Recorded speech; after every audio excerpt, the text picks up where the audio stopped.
Hello, this is RICKY, the Android guy. Hey guys, today I'm going to be reviewing the Asus Memo Pad 7, and this is the ME572C version. So, there's been a lot of Asus Memo Pads, but this one was rated the best inexpensive tablet of 2014 by me.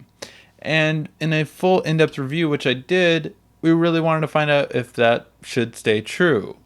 And really, yes, it should. Right away, this tablet is really great for the price and for what you get. Now, for those of you who are wondering, well, what price is it? Well, right now can be found at $171.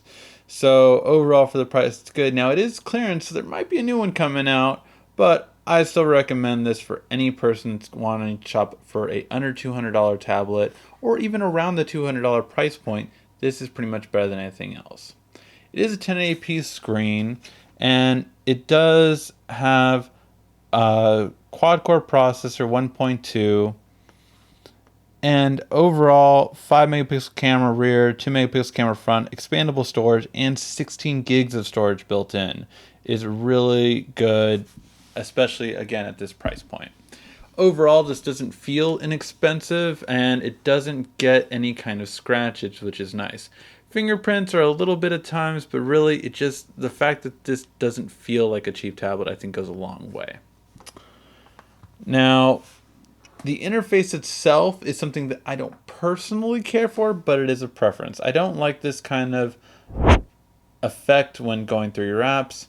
I also don't like it for the app drawer as well. They kind of personalize really a lot with, having the different way you see it, the customized view, the frequency, just however it wants to show off how it is. Do you want us to smart group it? Do you want us to go by preference? All this kind of stuff, and I don't need any of that. I also don't really care for the built-in Asus apps for the most part. I like the calculator. I like the contact. The necessities I like, but everything else I don't need it. Dictionary is not bad, and ZenLink again don't really care for. Don't really need it myself. Not a big fan. The camera is really quite good for the price point, especially for all the features it has. I mean, even for a front camera, you have all these different effects for taking selfies. When you switch it over, you have a lot of different camera taking modes that really you don't find on tablet this price point. Things like miniature, things like taking away features, things like taking photos and picking out which one's best, depth of field. I mean, you have a lot of stuff that you just don't see in camera phones, which is really nice. Even video taking modes, you have time lapse. It's just really great, all of the features it puts in, besides just the 5 megapixel camera and 2 megapixels on the front. The sound quality is okay, nothing to rave home about though, so I will specify that. And the video quality, the colors can be a little bit dull at times, but overall good. In terms of battery life, you get about 7 hours on average, which at this price point is to be expected, and it does it well though. For having a 1080p screen, that's really all you can ask for. Now, my one tweak that I would recommend anyone that buys this tablet do is use Nova Launcher.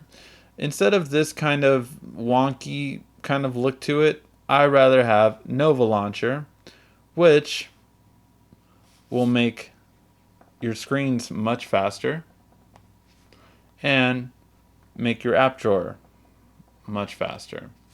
If you've never used Nova Launcher or heard Nova Launcher, I do have a full video on it so you can learn about it, but this is probably a must for me for this tablet, but it's up to you.